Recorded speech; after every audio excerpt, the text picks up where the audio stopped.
Assalamualaikum warahmatullahi wabarakatuh. Selamat malam.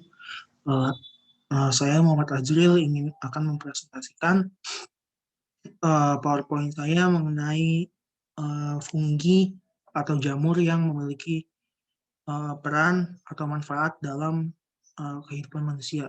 Untuk kasus ini saya mengambil jamur jenis Beauveria bassania yang memiliki potensial sebagai pestisida ramah lingkungan. Saya lanjut untuk pendahuluan.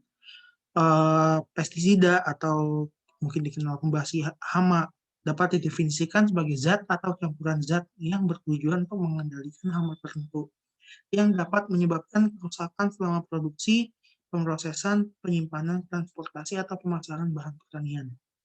Salah satu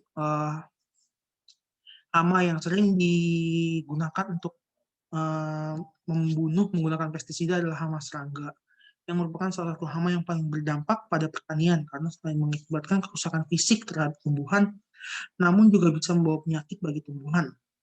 Contohnya penyakit kresek yang pada beras.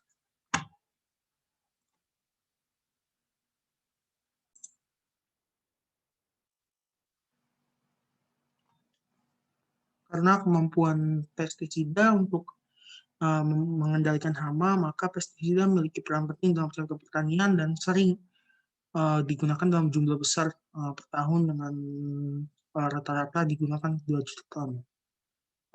Namun, walaupun sering dipakai, pestisida memiliki sisi buruk. Juga diketahui pestisida berdampak pada ekosistem dan kesehatan manusia.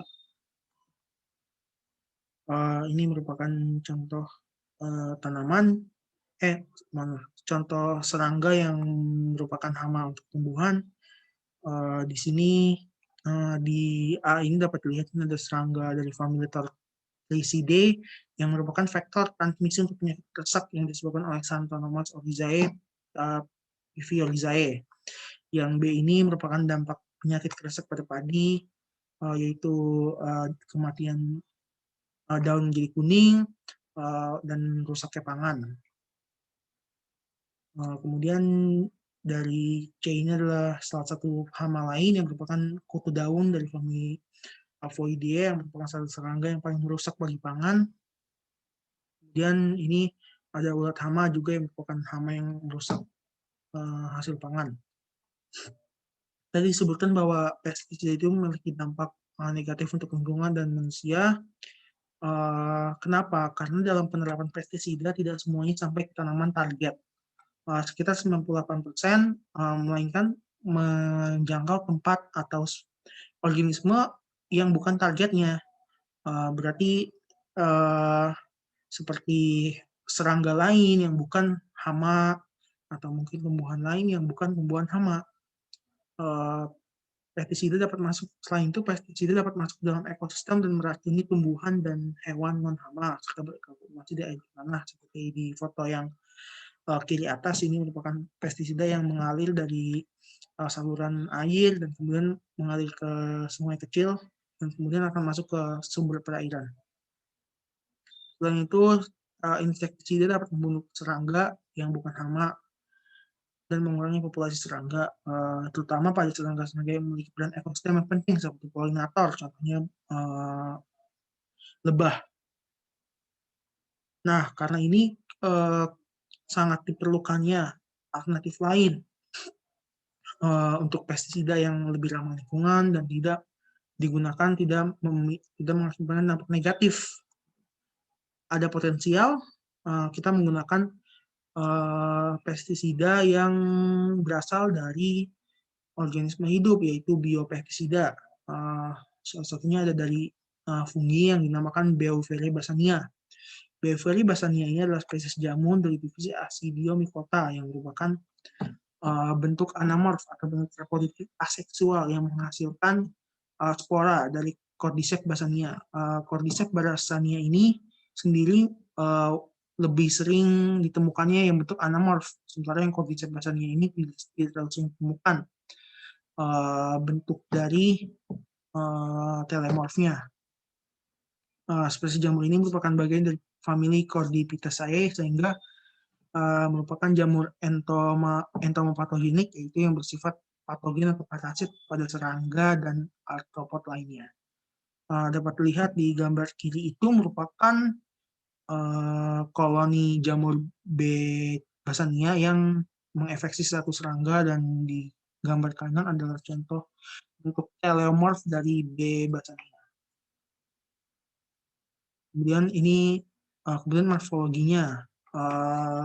Pada koloni yang telah diisolasi, miselium dari B. basania akan memiliki bentuk bulat dengan tepi utuh dan warna putih sampai kekuningan. Sementara kalau untuk pada koloni yang ada di badan serangga yang sudah mati, bentuknya juga akan putih, tapi bentuknya tidak beraturan. Kalau untuk tekstur koloninya itu bebasnya bersifat powdery, yang disebabkan karena tingginya jumlah konidia atau spora yang dihasilkan oleh miselium dari koloni tersebut.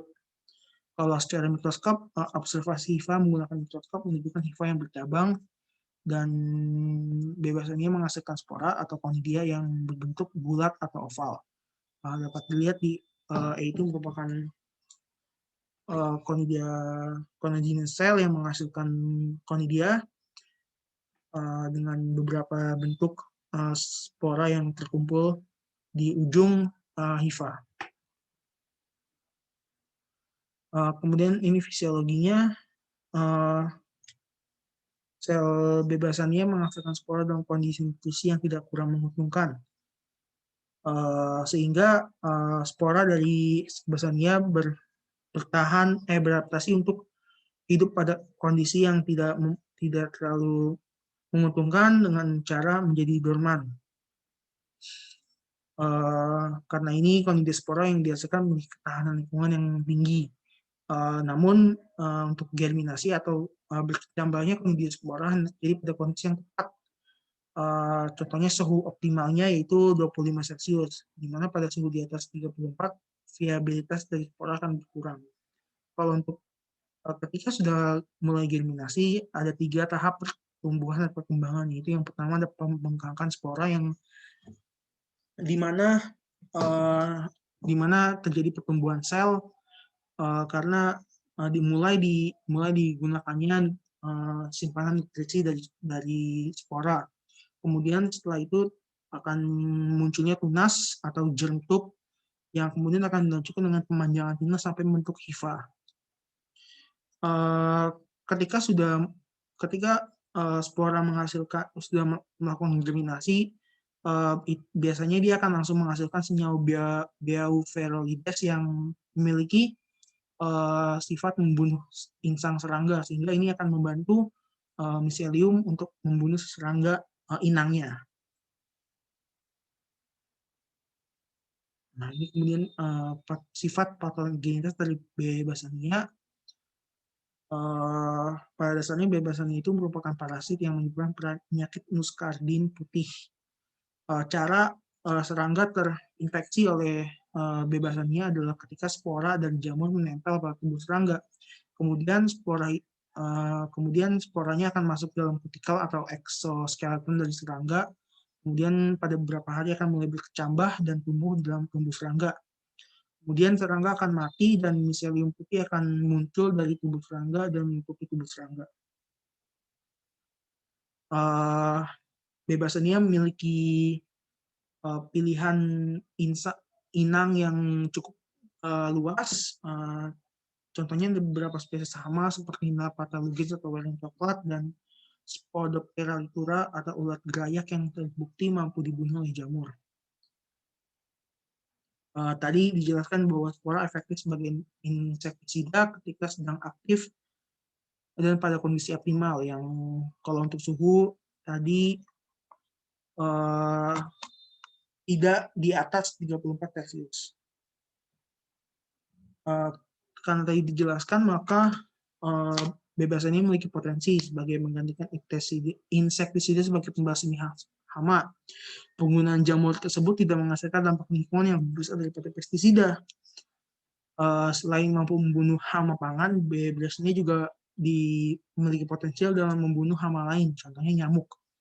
Di mana studi menunjukkan nyamuk betina sangat tertarik pada mayat serangga yang terinfeksi oleh B. basania. Kemudian nyamuk itu terinfeksi oleh bebasannya karena mengenai kontak dengan spora yang ada di miselium yang pada mayat serangga yang terinfeksi oleh bebasannya. Contohnya di gambar B, itu nyamuknya mendekati ulat yang sudah terinfeksi dan kemudian nyamuknya itu mati. Tapi untuk penggunaan bebelasania juga memiliki resiko karena beberapa strain dari bebelasania memiliki tidak memilih-milih untuk inang spesies spesies serangga apa yang dijadikan inang. Jadi ada kemungkinan ketika disemprot spora dari bebelasania ke tanaman target, ada kemungkinan spora itu akan dibawa oleh angin dan mengenai serangga dan hama yang tentunya akan memiliki potensi dalam mengakibatkan adanya pandemi bebelasania di lingkungan di komunitas serangga yang ada di suatu tempat. Maka karena ini sebaiknya dalam pemakaian ini tentunya harus dikontrol dan tidak digunakan untuk habitat bagi serangga yang lain, terutama serangga polinator. Sekian dari presentasi saya. Mohon maaf jika atas kekurangan. Selamat malam. Assalamualaikum warahmatullahi wabarakatuh. Ini ada daftar pustaka untuk saya.